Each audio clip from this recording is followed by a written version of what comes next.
Shalom, shalom, shalom, my brothers and sisters. Shalom, peace and greetings to you all. Welcome.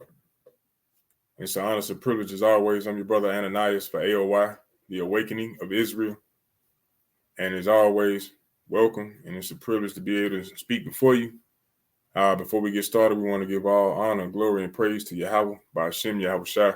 Yahweh being the Heavenly Father, Yahweh Shai being His Son, who the world calls Christ through the Paleo-Hebrew. And through His strength, sacrifice, and example, we are all able to be here today to be edified and uplifted in the spirit. So, once again, welcome. For those who will tune in on down the road, make sure you hit that like button, subscribe to the channel if you haven't already done so. And if you got any questions pertaining to anything that we do, feel free to ask in the comment section or send us an email, or go to the website, find out more information. But nonetheless, welcome.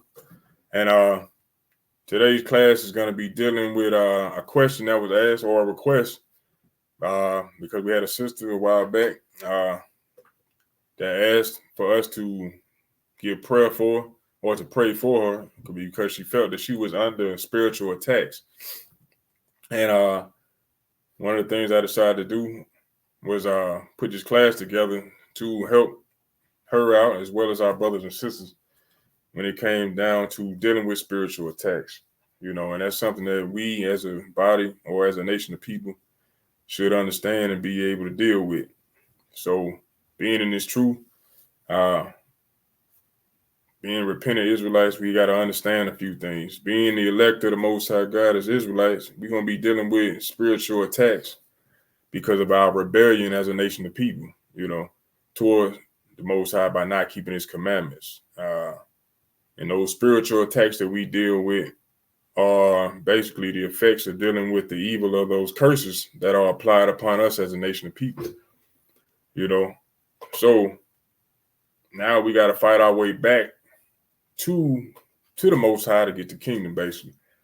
Because we fell off, we went off, we had curses applied to us. And those curses are those spiritual attacks that we had to deal with as a nation. And one of the things we want to stress in this class is that you pay attention and that you take notes so that you can go back and verify what we were discussing tonight. But a lot of our people are dealing with spiritual attacks and have no idea, and most of us only know what our enemy has taught us regarding spiritual attacks.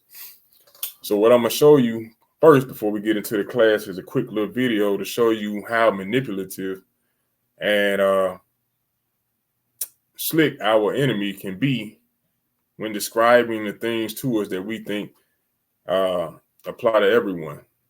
When I just played a video. Let me get to it right quick. Bear with me. All right, let me put a little disclaimer on. Know how YouTube be.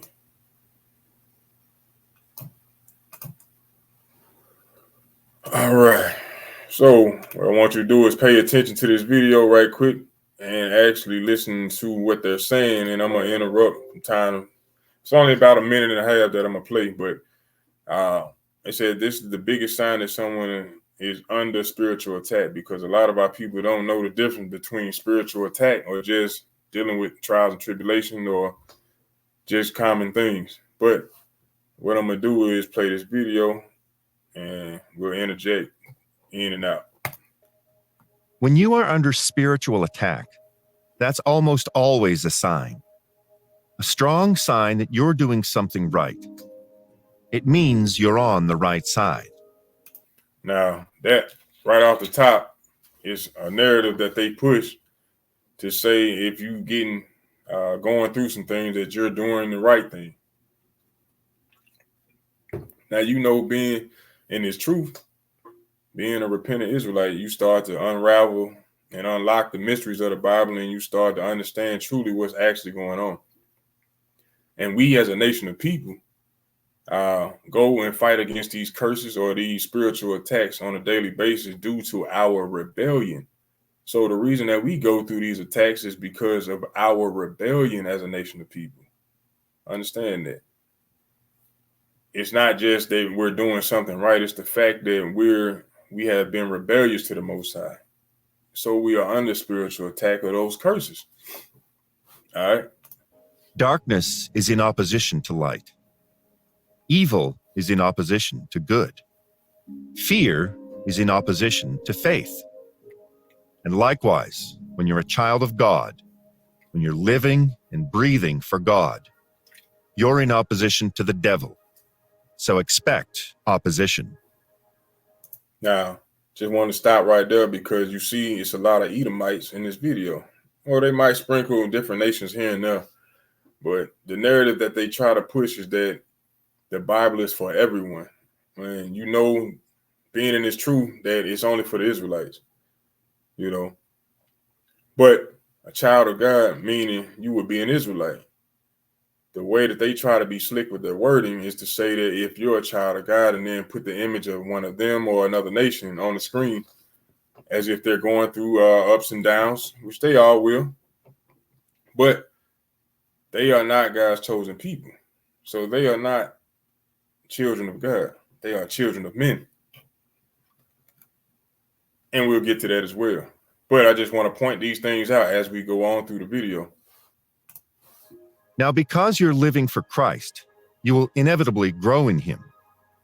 And the more you mature, the more you develop in your relationship with Him, the more the devil will realize that you are edging closer and closer to your calling.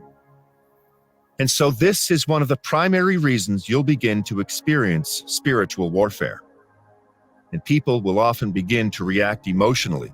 But God, why is this happening? I'm strong in my prayer life. I'm not entertaining any kind of habitual sin. You see, it's a couple things that had already passed by. But one of the things they said just then was, I'm constant in my prayer life. Dealing in a Christian lifestyle or mindset or aspect, you would be doing things according to how they set the standard, you know, because a lot of our people, without coming into this truth and actually reading the Bible for what it is, thus saith the Lord, they will miss out on key factors that they would need in order to do the things that they're trying to do. For instance, praying. When you go to Christian churches, they say you can pray doing anything. The Most High has protocol or procedure in all things that he does. Order, basically. When talking to his Israelites, the only people prayers that he's actually hearing, he tells us to pray in a certain manner. But in the Christian church, you can pray however you want to. But we've most of all been taught to pray with our hands together, you know, holding on to each other, you know, doing whatever. But it's a specific way you're supposed to pray, which would be on your knees, facing the east toward Jerusalem, with your hands spread toward the heaven. And another thing that they don't know or say is, or understand, is that the Most High does not hear the prayers of sinners. But the church says, hey, you don't have to keep the laws of God. They're done away with. So with you breaking the commandments, he's not hearing your prayer anyway. So you praying to the Most High, but you breaking every commandment that he has, and you wonder why you're under spiritual attack, and you wondering, why is this happening to me? Because you're being lied to. You're being misled by a smooth-talking Christian pastor, or, as we see in this video, individuals who claim to know what they're speaking about, but are leading our people astray. All right. Why is this happening? And a lot of Christians will really get in a bother. And that's another thing. They'll say a lot of Christians really get in a bother. You're not going to see in there where Christ or Yahweh called himself a Christian. What about before he hit the scene? What were the people calling themselves? Before he met Peter, James, John, what were they calling themselves? Were they saying they were Christians? No, they knew they were Israelites. And they knew what tribe they came from. But our people have been bamboozled, beguiled by the serpent to just do away with what tribe they come from and just call themselves Christians.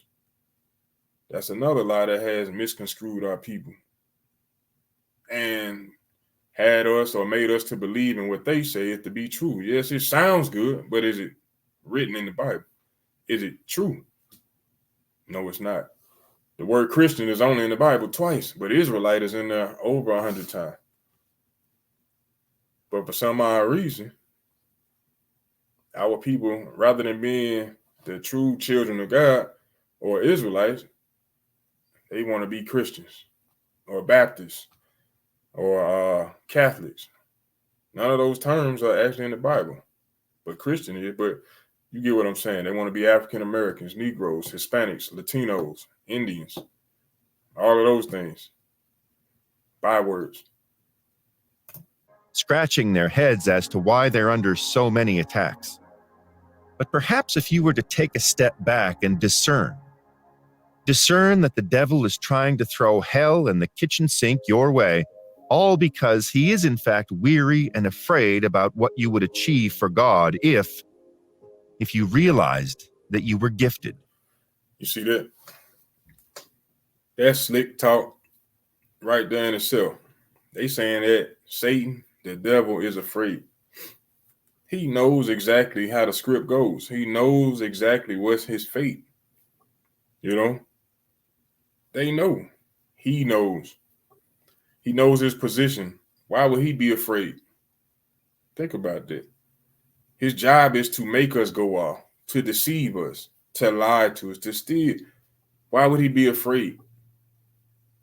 We all know who he is. We all know what he's capable of. Why would he be afraid?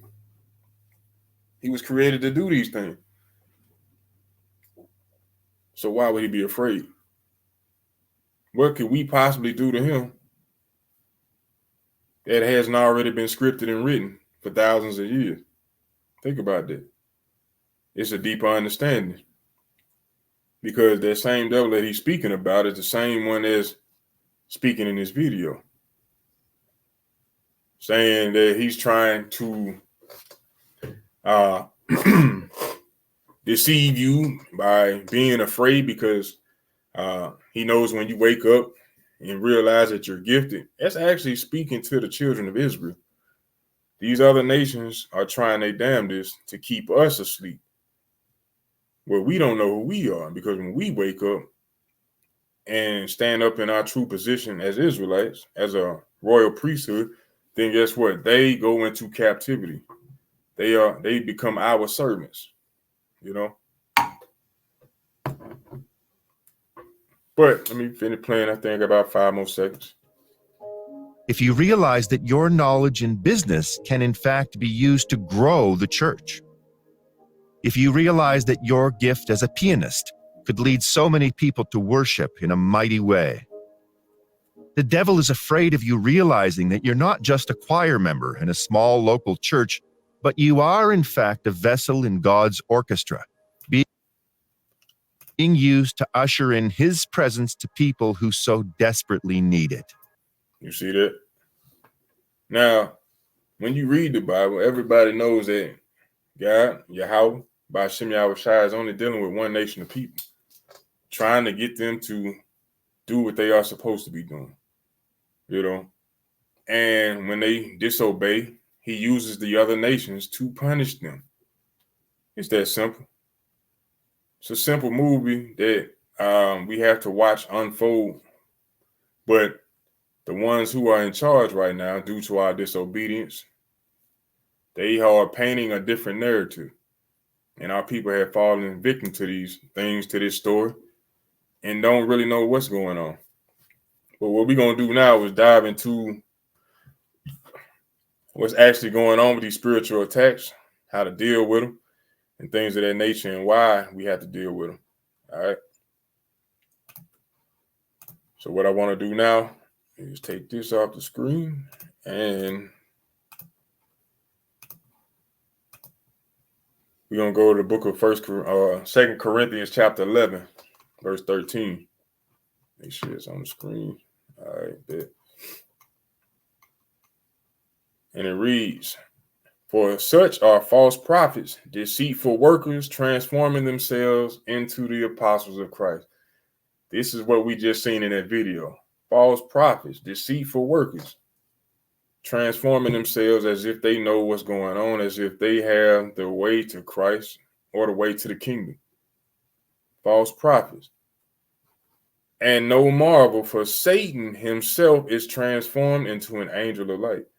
These same individuals who the earth is ran by, when you read Job 9:24, says the earth is given into the hand of the wicked. These are the same individuals who have gone around the world evangelizing, so to speak, white Jesus, which is nowhere in the Bible, and pushing a false narrative that God loves everybody. The commandments are done away with. What else? That the angels are white, Christ is white, God is white, and everybody else is a Gentile. They are false prophets, deceitful workers, transforming themselves into apostles of Christ. That's why in every movie you never see an apostle to have any type of color. You never see Christ to have color, But when you read the Bible, from what's actually written, you read and you find out that him and his apostles and the angels and the brothers and sisters of the Old Testament all had color. But the ones who actually ruled this world, they transformed themselves into an angel of light, deceiving a lot of people. Let me read verse 15. Therefore, it is no great thing if his ministers, meaning his followers, also be transformed as ministers of righteousness, whose end shall be according to their work. So their end is coming according to their work. And you can read in Revelation 13:9 and 10, where it's saying if they led people into captivity, they're going to go into captivity. If they kill with the sword, they must be killed with the sword. Their end is going to be according to their works. They have been deceitful in all things that they have done in life, misleading the masses, all nations. They have made everybody drunk off their wine, make them to believe that they know all things, how far the sun is away from the earth, how fast the earth is spinning, how far it is to get, or how deep it is to get to the center of the earth. All these different things, they claim to know all things, deceitful, transform themselves into angels of light. But that's part of it because we listen to them and they mislead us. But I'm going to go to the book of Sirach. Matter of fact, let me stop this right quick.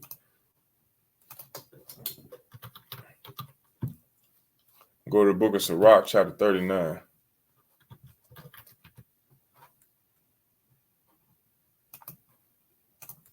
Bear with me.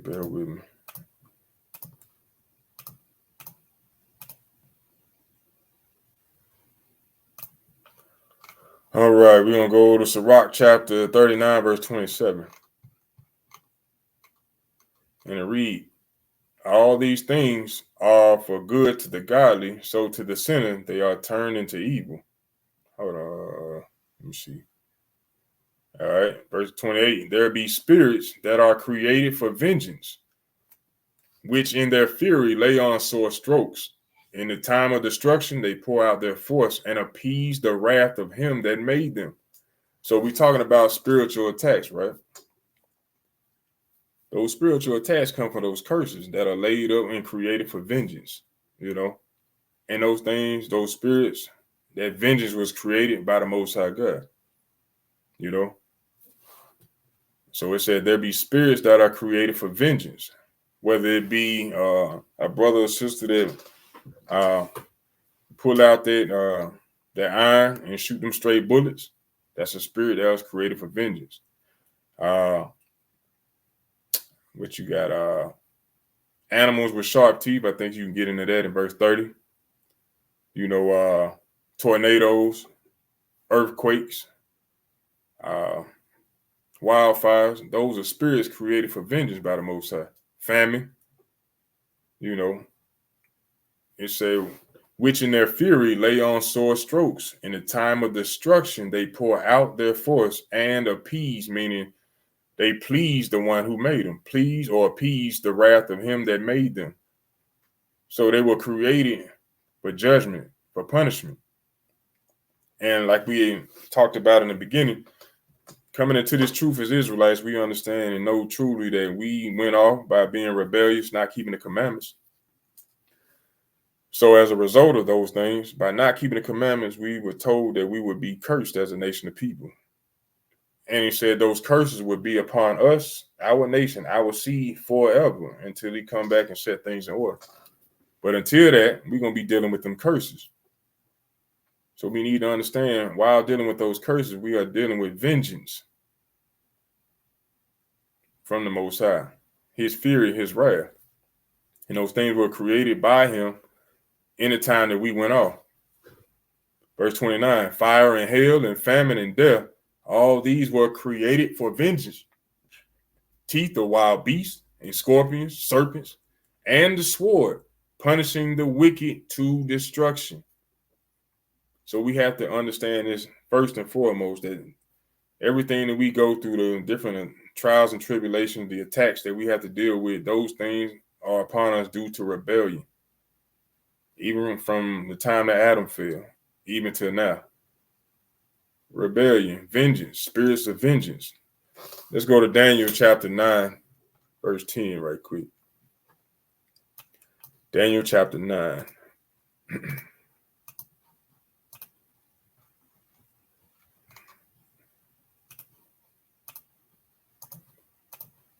All right. We're going to start at verse 10. It reads, neither have we obeyed the voice of the Lord our God, not all, but our God, to walk in his laws, which he set before us, before his servants, the prophets. Yea, all Israel have transgressed thy law, even by departing, that thou might not obey thy voice. Therefore the curse is poured upon us, and the oath that is written in the law of Moses, the servant of God, because we have sinned against him. And he have confirmed his words, which he spake against us, and against our judges that judged us, by bringing upon us a great evil. For under the whole heaven have not been done as have been done upon Jerusalem. You see that? I'm going to keep reading. As it is written in the law of Moses, all this evil is come upon us, yet made we not our prayer before the Lord our God, that we might turn from our iniquities and understand thy truth. You see that? Therefore have the Lord watched upon the evil and brought it upon us.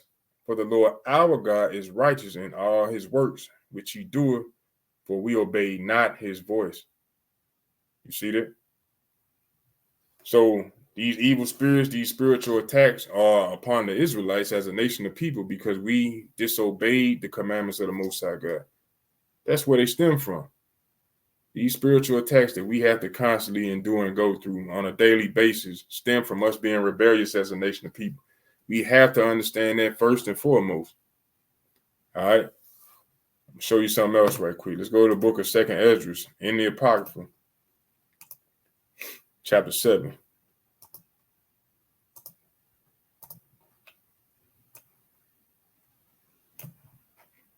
Second Ezra chapter 7, verse 9. All right. It says, if this city now were given unto a man for an inheritance, it's talking about the kingdom, if he never shall pass the dangers set before it, how shall he receive this inheritance? So we're talking about going through these spiritual attacks, these trials and tribulations in order to reach the kingdom. A lot of our people will beat themselves up and be damn near ready to quit, off themselves, jump off a bridge, whatever the case may be, just go back into the world because of the things that they have to go through. Not knowing that if you don't pass by those dangers that are set before, how shall you receive this inheritance? He said, and I said, it is so, Lord. Then said he unto me, even so also is Israel's portion. So he's saying that Israel as a nation, we got to fight through those dangers that are laid before us in order to do what? Reach the kingdom. Verse 11, because for their sakes I made the world.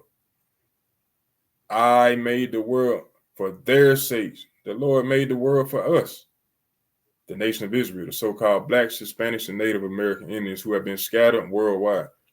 So I'm going to read this again. Verse 11, because for their sakes I made the world, and when Adam transgressed my statutes, then was decreed that now is done. Then were the entrances of this world made narrow, full of sorrow and travail. They are but few and evil, full of perils and very painful. You see that? So when Adam went off, the entrances of this world was made narrow, meaning to reach the kingdom, it wasn't going to be available for everybody. Understand that, and that was Israel's portion, that we would have to fight through the dangers that entailed us, that were laid before us. All right, verse 14. Now I'm going to read 13. For the entrances of the elder world were wide and sure and brought immortal fruit. You see, because Adam, he was created to live forever. But for the envy of the devil, death came into the world, sin. You can read about that in Wisdom of Solomon. But verse 14, it says, if then they that live labor not to enter these straight and vain things, they can never receive those things that are laid up for them. So if we don't fight, if we don't labor for the kingdom, we will never receive that which is already laid up for us. That's our portion as a nation of people. We got to fight through the perils. Let me go back up right quick. Verse 12. It said, in order to get into this kingdom, that the entrances of this world made narrow, full of sorrow. So we're going to have ups and downs and pains and travail. That travail is just like a woman giving birth. You know what I'm saying? Very painful. Time in and time out. They are but few and evil, full of perils, perilous times, and very painful. So everything that we're going to have to deal with because of the fall is going to be very painful. When you read the curses of Deuteronomy 28, those curses are very painful, perilous, evil, from us being stripped of our heritage and our land and our language, of everything that we had, from being raped and robbed and burned alive by our enemies, from having our names changed, to being on the bottom of society, being that we are the strongest people. Rather than ruling the world that was actually made for us, now we're on the bottom of it, serving everybody. Full of sorrow, struggling to pay our bills because we under somebody else's subjection. Serving and worshiping other gods that have no benefit to us. We going through perilous times, constantly being persecuted. And they having us to believe it's the color of our skin when it's actually who we are as a nation of people. They have disguised who we are to put it on a skin color. That's foolish.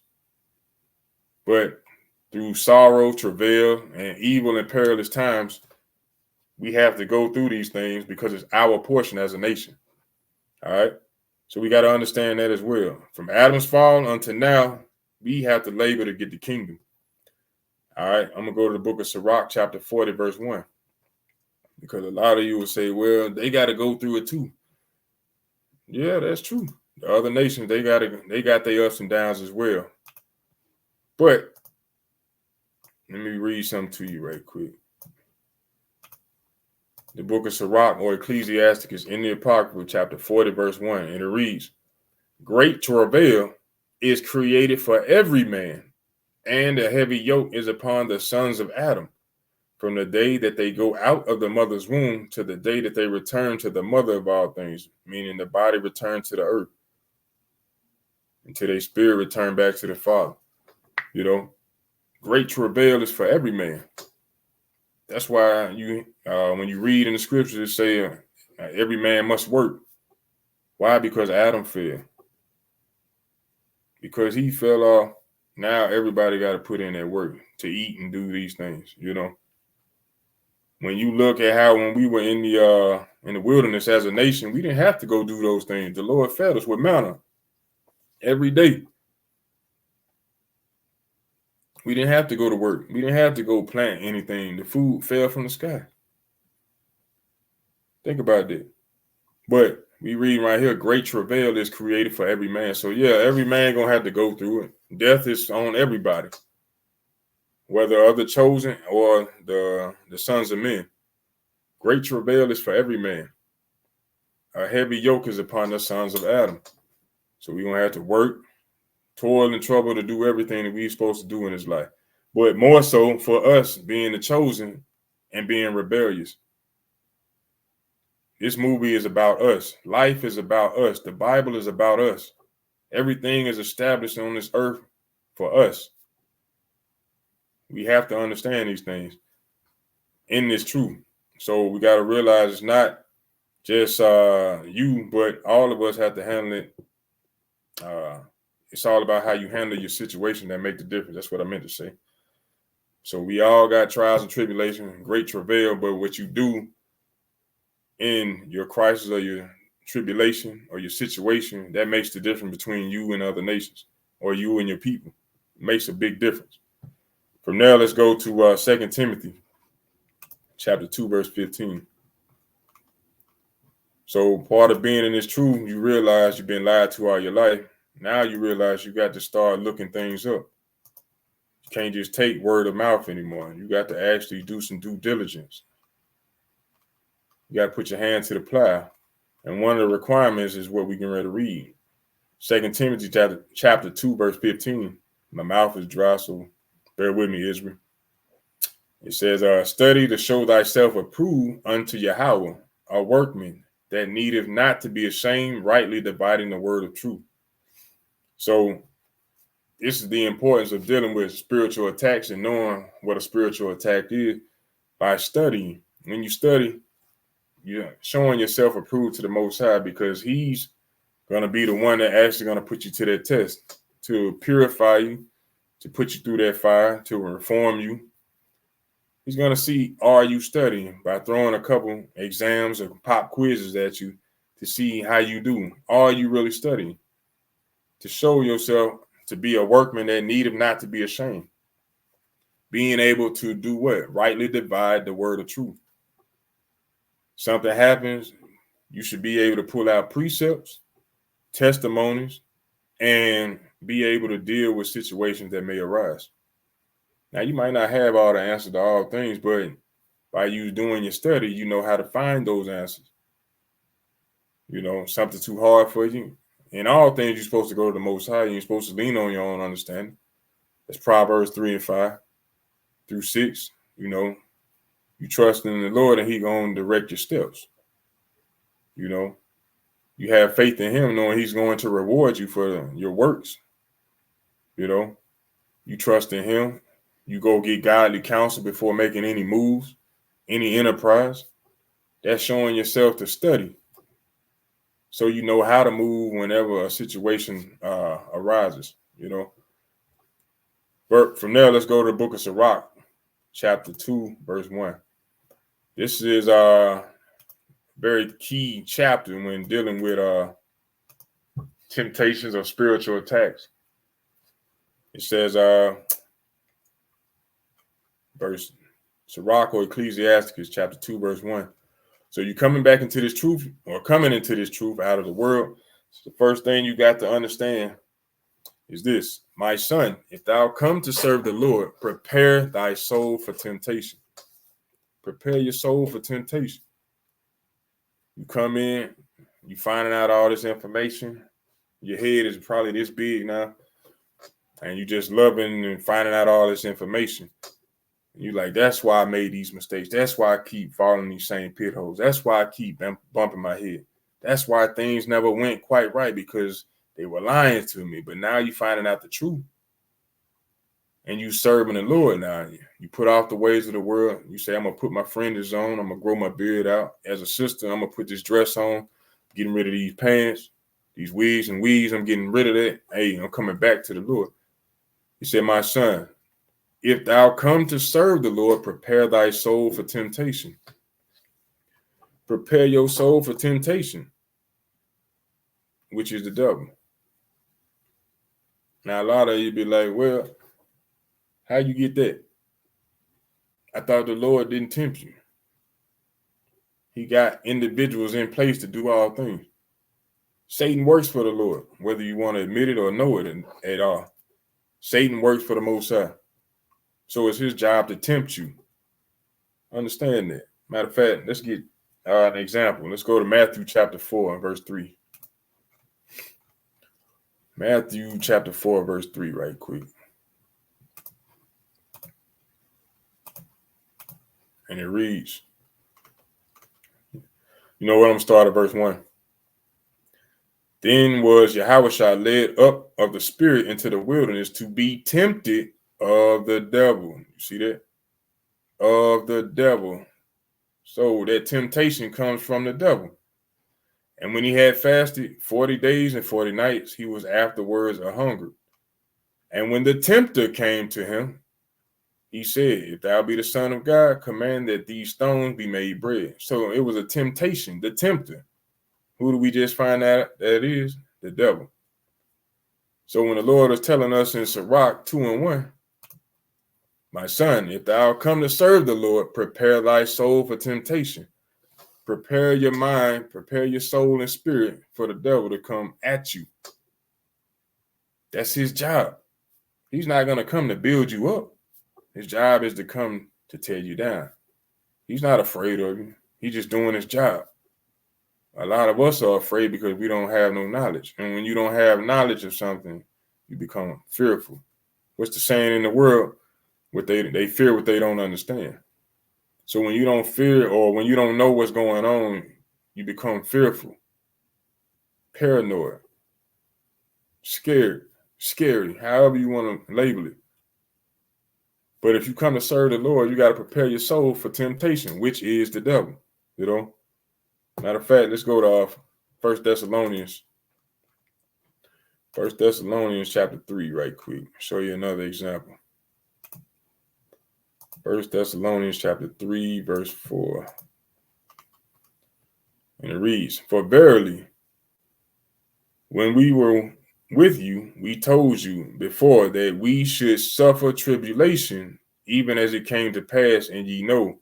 For this cause, when I could no longer forbear, I sent to know your faith, lest by some means the tempter, meaning Satan, the devil, have tempted you, and our labor be in vain. So he was sending to see how the people at that particular time were handling their temptations, letting them or motivating them, giving them exhortation to build them up so that they did not fall to temptation. And all the work that they've been putting in is for nothing. It's in void. So the tempter would try to shatter your works and your faith. Think about that. So you got to prepare your soul if you're coming to serve the Lord. You know, let's go to 1 Corinthians chapter 10 right quick. 1 Corinthians chapter 10, verse 13. Because a lot of people will be like, well, you don't know what I'm going through. You ain't dealing with what I'm dealing with. That's okay. Guess what? We all being tempted. We all going through ups and downs. But we supposed to be there for each other. Understand that. 1 Corinthians chapter 10, verse 13. There have no temptation taken you, but such as is common to man. So anything that we go through, it's nothing new on the table or under the sun. The temptation that we all go through is common to man. Not to every man, but common to man. But Yahweh is faithful, who will not suffer you to be tempted above that ye are able. You see that? But will with the temptation also make a way to escape, that ye may be able to bear it. So he ain't gonna let the devil do more than what you are able of being able to deal with. But during that temptation, he's gonna make a way for you to escape. You know? And that way to escape is by studying and using the precepts that were given to you. Understand that. Using the precepts and the testimonies, his word that he gave to you to study, which would be an escape route when you are being tempted. For instance, when Joseph was dealing with the woman in Egypt, and she was trying to get him to lay down with her, he remembered the precept that said, flee from sin. as from the face of a serpent, and he got the hell on. That woman was trying to get him to sleep with her, knowing that she was married. But him being a God-fearing man, being an Israelite, he got the hell on. He left his shirt in her hand. He got the hell on. He fled from that temptation. Simple example, but there's plenty more in the scriptures. All right. From there, let's go to 2 Corinthians chapter 2 and 11. 2 Corinthians chapter 2 and 11.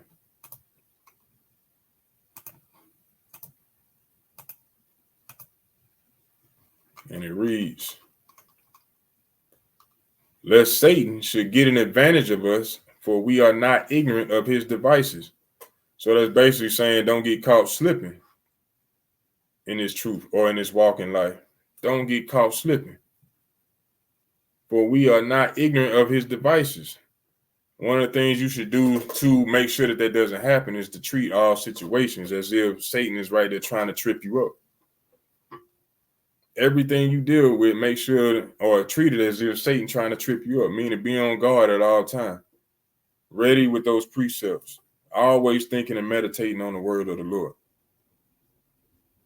So that you understand your enemy and who you're dealing with and how to deal with him or with that spirit.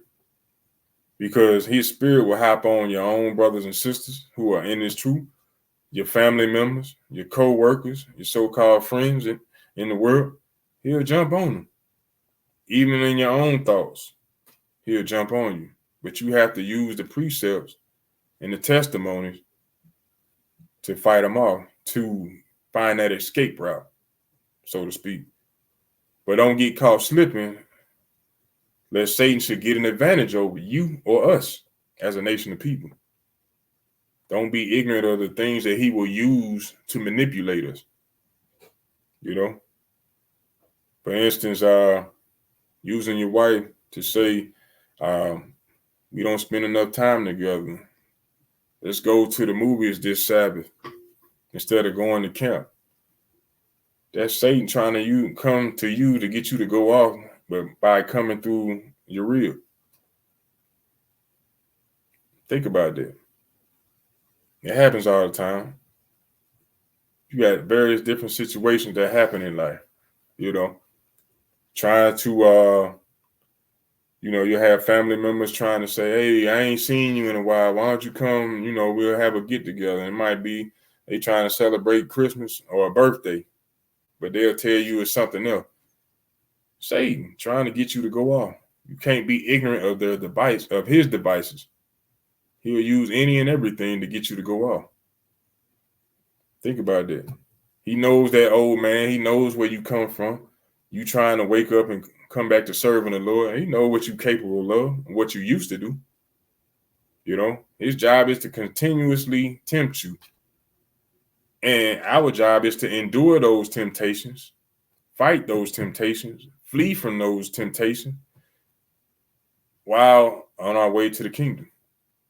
Enduring those things to reach our inheritance, which is already laid up for us, that we talked about earlier. But from there, let's go to Ephesians chapter 6, verse 12. Ephesians chapter 6, verse 12. You got a few precepts. Didn't want to bombard you with anything because you can go really deep into this topic. But I just wanted to hit home with a few key things that our people should understand about dealing with spiritual attacks. Ephesians chapter 6, verse 12. It says, for we wrestle not against flesh and blood, but against principalities, against powers, against the rulers of darkness of this world, against spiritual wickedness in high places. So we're going to be dealing with a daily battle against the attacks of spiritual wickedness. Daily. Think about it. When you wake up every day, everything around you, damn near, is surrounded by wickedness, darkness. As soon as you pick up your phone, you got opportunity to fall in the darkness, to take your mind away from the Lord. You turn on the TV, they're trying to take you away from the Lord. When you go to work, they're trying to take you away from the Lord. You go to school, they're trying to take you away from the Lord. Even when you go to church, they're trying to take you away from the Lord. All these things you have to fight against on a day-to-day basis. spiritual wickedness in high places. You turn on the radio, listen to them on rap songs, they're trying to take you away. Whatever you watch on TV, when you open the magazines, they're not trying to bring you toward the Lord. They're not teaching you every day to keep these commandments. They teaching you everything but the commandments. Think about that. From there, let's go to 2 Ezra chapter 7. One more time. 2 Ezra chapter 7, verse 57. All right.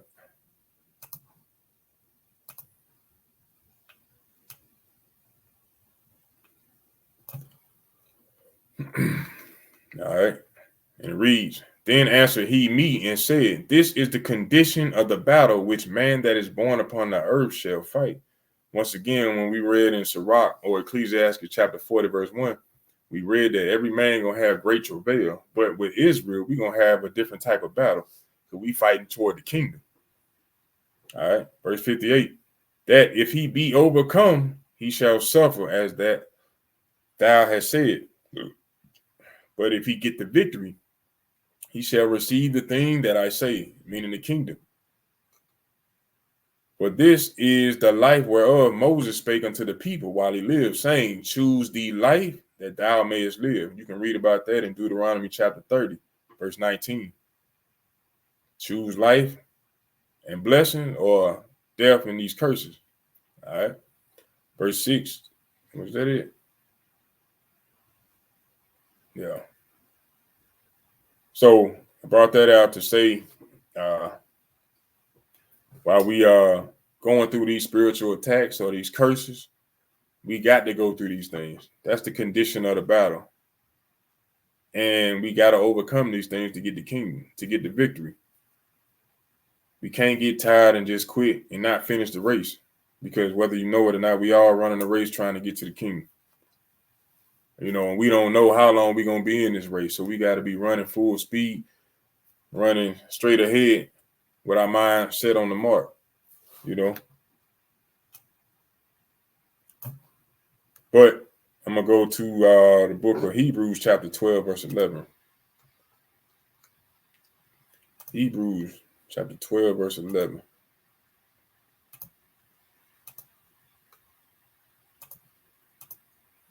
And it reads,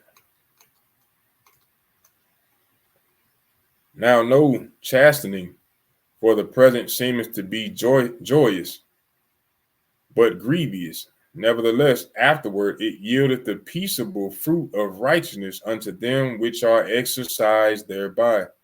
Chastening is basically like, you know how you get on your child as they continue to grow up. You know, when they make mistakes, you get on them, try to show them the right way, but you stay on them until they start making the right decision.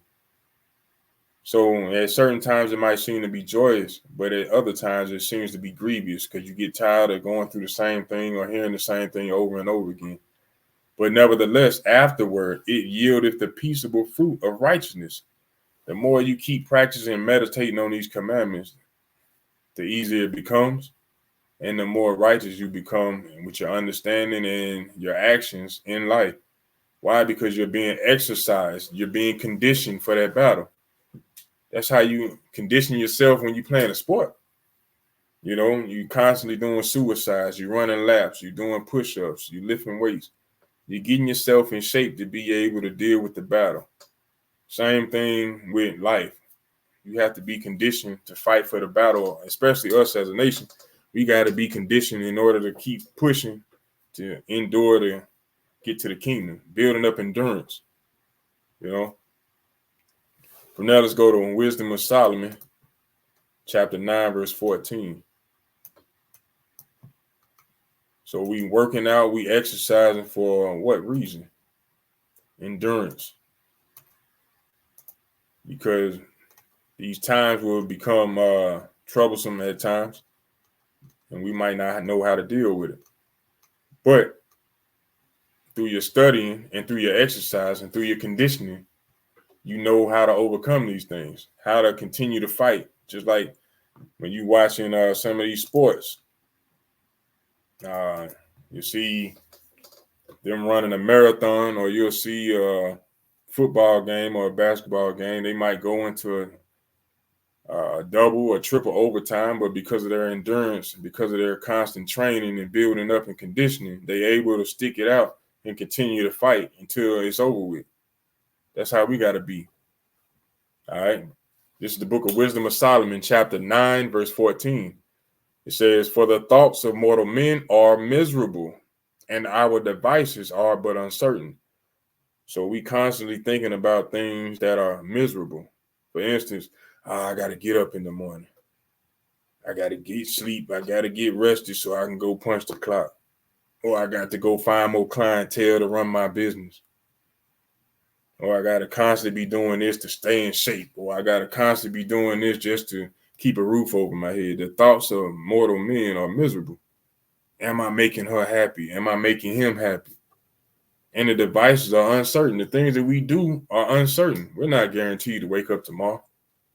We working hard to get these vehicles and houses. Hey, it can be gone just like that. So our thoughts are miserable. Verse 15, "For the corruptible body presses down the soul."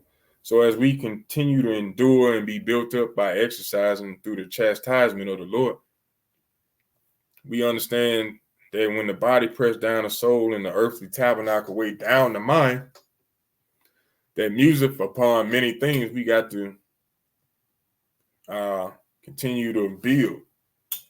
You know, we feel like we're being spiritually attacked, and the body pressing down on those things. Your flesh is weak, but your spirit is willing. Paraphrase. You know, the thoughts of mortal man are miserable.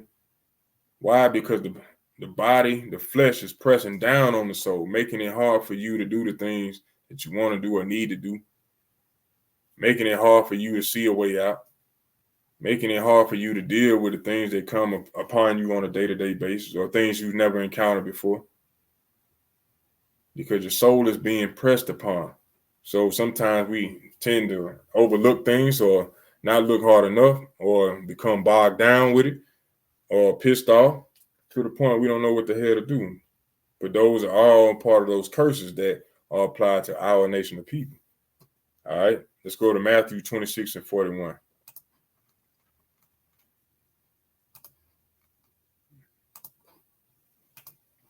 Matthew 26 and 41, and it reads,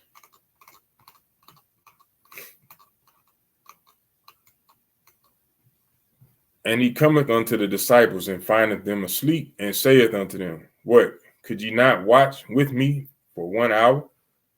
Watch and pray that ye enter not into temptation. The spirit indeed is willing, but the flesh is weak." This is why we gotta watch and pray. Watch to see if we on track, if we doing the things that we set out to do or are supposed to be doing. Keeping the commandments for one. Are we having the faith? Are we watching what's going on in the world? Are we praying constantly without ceasing? Are we praying for our brothers and sisters, or are we just praying for ourselves? We got to watch and pray that we don't enter into temptation. The temptation, once again, is Satan, the devil, trying to do what? Destroy us. Tempt us. So we got to constantly be watching your movements, watching your thoughts, watching what come out your mouth, praying for yourself, for the nation, for your brothers and sisters, for more understanding, for wisdom, for a speedy destruction of these other nations, of this wicked kingdom, watching and praying that ye not fall into temptation. The spirit indeed is willing, but the flesh is weak. The flesh is pressing down on that soul once again, trying to make it hard for you to make a decision. Flesh. Think about that. From there, let's go to 2 Corinthians 12 and 9. I got maybe 2-3 more precepts and I'll be done.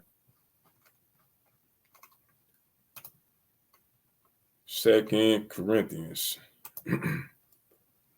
chapter 12, verse 9. And it reads, "As he said unto me, my grace is sufficient for thee, for my strength is made perfect in weakness. Most gladly, therefore, will I rather glory in my infirmities, that the power of Yahushua may rest upon me. So your strength should be made perfect in your weakness through Yahweh. Let me say that again. Your strength shall be made perfect in your weakness through Yahweh. So when you're going through these things, when you're having faith in Yahweh, and you're going through your tribulations, your trials, your temptation,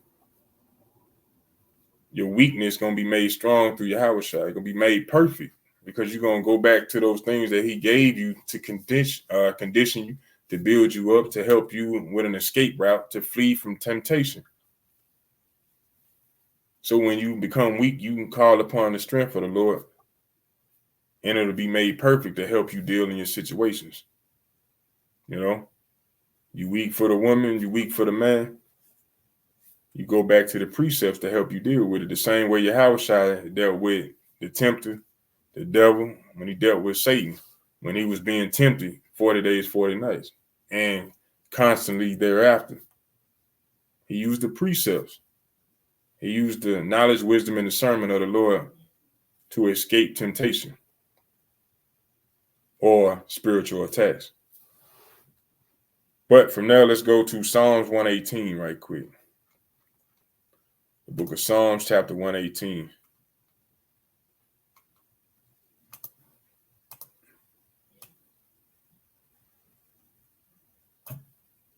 Psalm chapter 118, verse 14. And it reads, "The Lord is my strength and song, and is become my salvation." Verse 15, "The voice of rejoicing and salvation in the tabernacles of the righteous. The right hand of the Lord doeth valiantly. The right hand of the Lord is exalted. The right hand of the Lord doeth valiantly. I shall not die, but live and declare the works of the Lord. The Lord hath chastened me sore, but he hath not given me over unto death."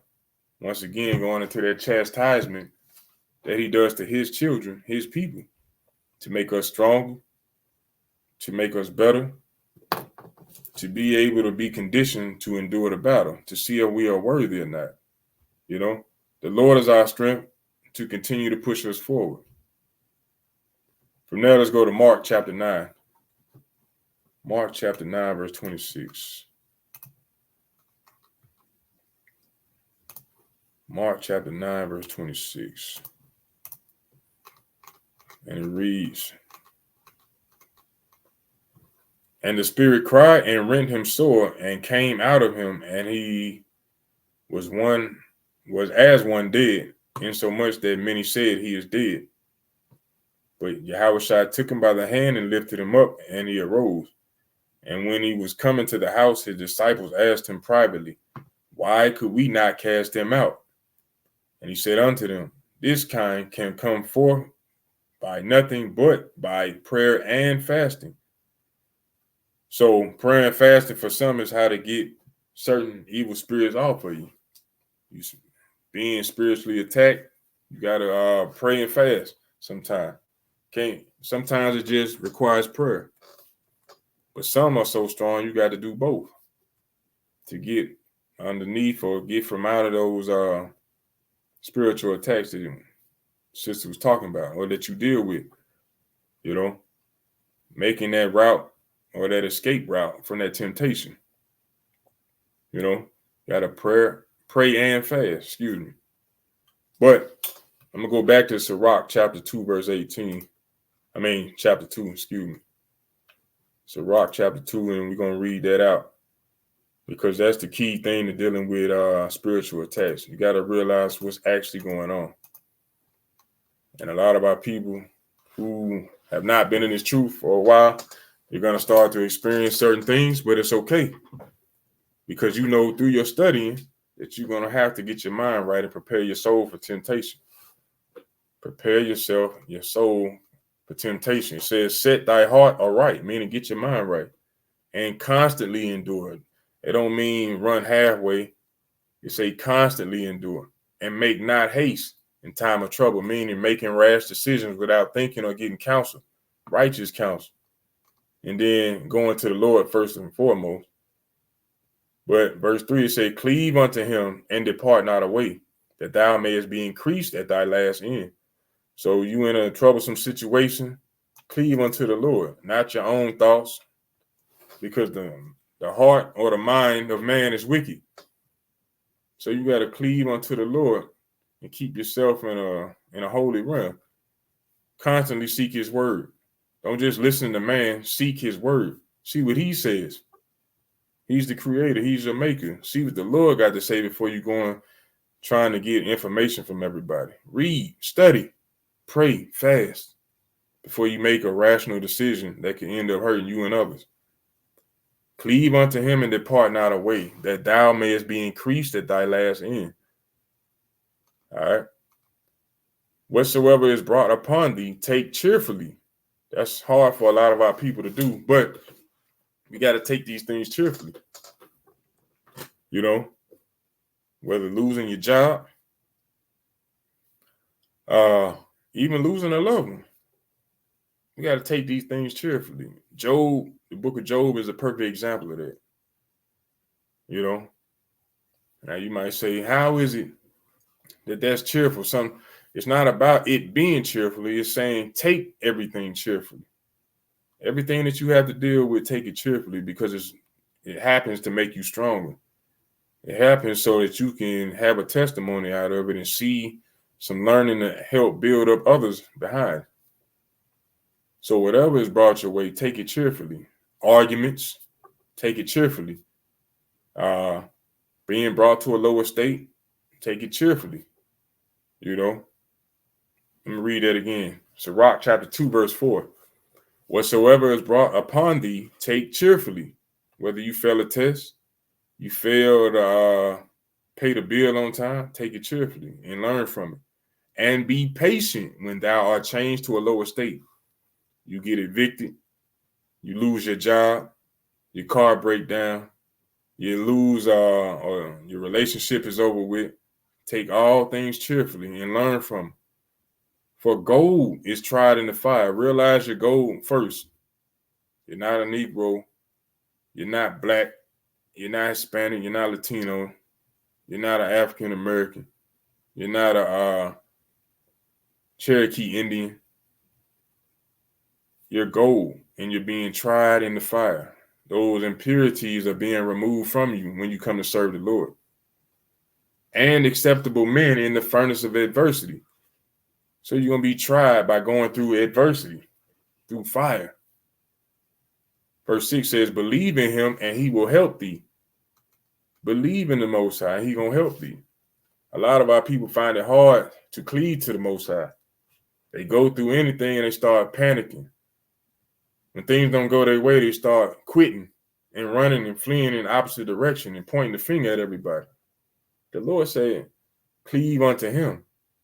He got the answer. Man gonna fail you every time. But our brothers and sisters don't realize these things.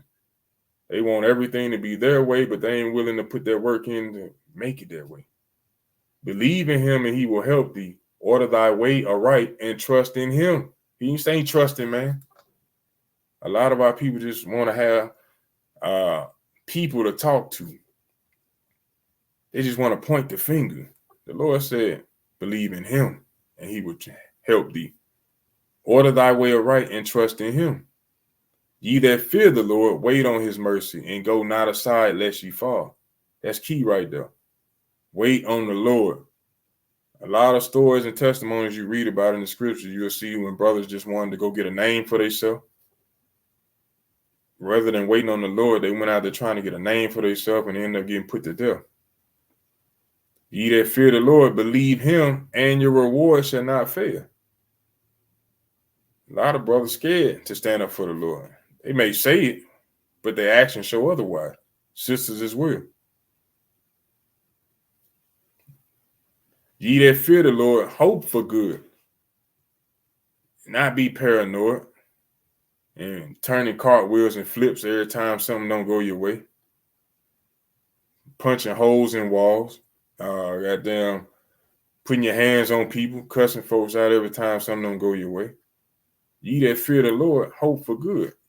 Hope that the people that you're dealing with see the good in what you're doing. Hope that you're going to get the kingdom by pressing harder and harder each and every day.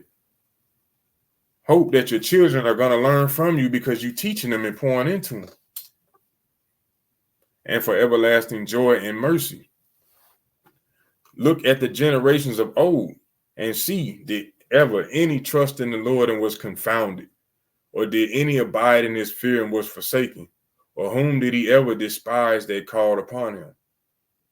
That goes into your studying right there. When you go back and you read the days of old, the Old and the New Testament, when they called upon the Lord and he didn't confound them, when he gave answer, when he came to their aid, because they feared him, because they were obedient.